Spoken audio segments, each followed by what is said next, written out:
नमस्कार दोस्तों, बिहार की राजनीति में एक खेल बहुत पुराना है। पार्टी बनाओ, ताकत दिखाओ और जब वक्त आए तो उसे बेच दो, मतलब विलय कर दो। और इस खेल के सबसे माहिर खिलाड़ी हैं उपेंद्र कुशवाहा। अब एक बार फिर चर्चा है कि उपेंद्र कुशवाहा अपनी पार्टी राष्ट्रीय लोक मोर्चा यानी आरएलएम का विलय बीजेपी में करने वाले हैं। लेकिन सवाल यहाँ पर उठता है कि क्या यह उनकी मर्जी है या मजबूरी, और इस बार सौदे में क्या क्या दांव पर लगा है। आइए समझते हैं पूरे इस खेल को। उपेंद्र कुशवाहा का राजनीतिक सफर 1985 से शुरू होता है और इस पूरे सफर को अगर एक शब्द में बयान करना हो तो कहेंगे रोलर कोस्टर, कभी ऊपर कभी नीचे। लेकिन एक काम वो हमेशा बड़ी चालाकी से करते रहे हैं। जब भी मुसीबत आई पार्टी का विलय किया और बड़ा पद ले लिया। पहली बार जब समता पार्टी का जदयू में विलय हुआ तो 2004 में कुशवाहा बिहार विधानसभा में नेता प्रतिपक्ष बन गए। 2005 में नीतीश कुमार सीएम बने और कुशवाहा की खटपट फिर शुरू हो गई। 2007 में उन्होंने जदयू छोड़कर राष्ट्रीय समता पार्टी बनाई, पूरे बिहार में घूमे, रैलियां की, लेकिन अकेलापन झेल नहीं पाए। 2009 में फिर जदयू में विलय कर दिया। इनाम में क्या मिला? राज्यसभा का सीट। राज्यसभा का कार्यकाल खत्म होते होते फिर खटपट। 2013 में नई पार्टी बनाई, नाम रखा राष्ट्रीय लोक समता पार्टी। 2014 में बीजेपी से डील, मोदी लहर में जीते, केंद्र में मंत्री भी बन गए, लेकिन वहां भी एडजस्ट नहीं हुए।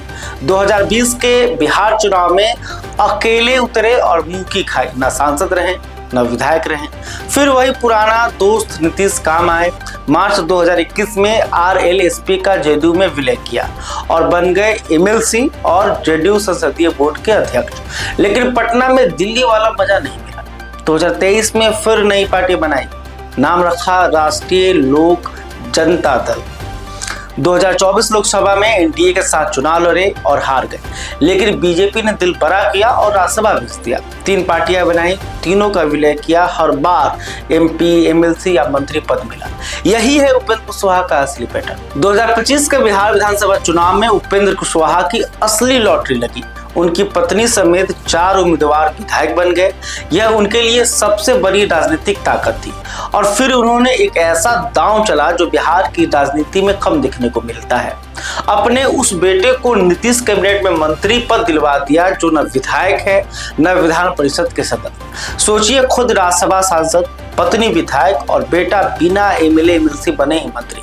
लगा कि कुशवाहा ने तिकड़ी पूरी कर ली। लेकिन भारत के संविधान का एक नियम है, अगर 6 महीने के भीतर मंत्री विधानसभा या विधान परिषद के सदस्य नहीं बने तो उनकी कुर्सी जाएगी। और यहीं से शुरू हुई असली मुसीबत। बेटे को एमएलसी बनाना जरूरी हो गया, लेकिन एमएलसी बनाने का रास्ता आसान नहीं है। ऊपर से खुद उपेंद्र कुशवाहा की राज्यसभा सीट का कार्यकाल भी खत्म होने वाला है, मतलब बाप की सांसदी जाएगी और बेटे की मंत्री की कुर्सी भी खतरे में है। पिता पुत्र दोनों एक साथ फंस गए हैं। तो अब जो है इस मुसीबत का हल कौन निकालेगा? तो जवाब है बीजेपी।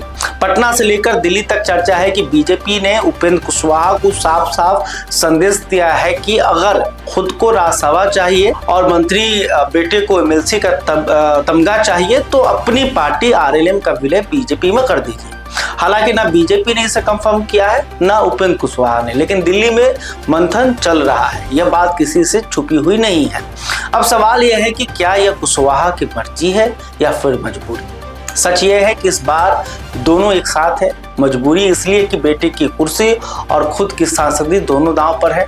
मलाई इसलिए कि अगर विलय हुआ तो दोनों चीजें एक साथ मिल जाएंगी। इसके अलावा यह भी कहा जा रहा है कि उपेंद्र कुशवाहा को मोदी के मंत्रिमंडल में शामिल भी किया जा सकता है। अब आते हैं सबसे जरूरी सवाल पर कि आखिर बीजेपी को उपेंद्र कुशवाहा से क्या फायदा है?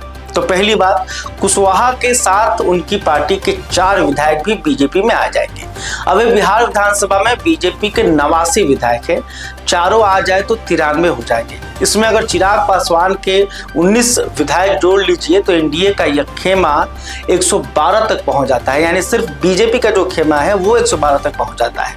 और बिहार में बहुमत का जो जादुई आंकड़ा है वो 122 है, यानी कि बीजेपी अकेले ही बहुमत से सिर्फ 10 सीट दूर रह जाएगी। दूसरी बात, कुशवाहा का लौकुश वोट है। बिहार में कुर्मी और कोयरी जाति के वोटर उनके पारंपरिक समर्थक हैं। इस वोट बैंक को पूरी तरह बीजेपी के झोली में डालना यही असली मकसद है। लेकिन बीजेपी के सामने एक पुराना अनुभव भी है। उपेंद्र कुशवाहा की लॉयल्टी हमेशा सवालों के घेरे में रही है। काम निकलते ही वो रास्ता बदल लेते हैं, यह बीजेपी ने खुद देखा भी है। तो ये सौदा जितना फायदेमंद दिखता है उतना आसान भी नहीं है। तो देखिए, मलाई या मजबूरी, इस सवाल का जवाब शायद खुद उपेंद्र कुशवाहा के पास भी नहीं है, क्योंकि इस बार दोनों एक साथ आ गए हैं। जो पार्टी उन्होंने बनाई थी ताकत दिखाने के लिए, आज वही पार्टी उनकी बेड़ियां बन गई है। और जो बीजेपी उनके जरूरत में काम आ रही है वो भी फोकट में नहीं कर रही है। 4 विधायक और लौकुश वोट बैंक जो है बीजेपी को चाहिए। तो बिहार की राजनीति में यही होता आया है। यहाँ ना कोई पक्का दोस्त होता है ना पक्का दुश्मन, बस होता है तो सियासी फायदा। आप हमें बताइए, क्या उपेंद्र कुशवाहा को बीजेपी में विलय करना चाहिए या फिर उन्हें स्वतंत्र राजनीति करनी चाहिए? कमेंट में अपनी राय दीजिए। वीडियो पसंद आई हो तो लाइक करें, शेयर करें और बिहार की हर बड़ी खबर के लिए हमारे चैनल को जरूर सब्सक्राइब करें। बहुत बहुत धन्यवाद।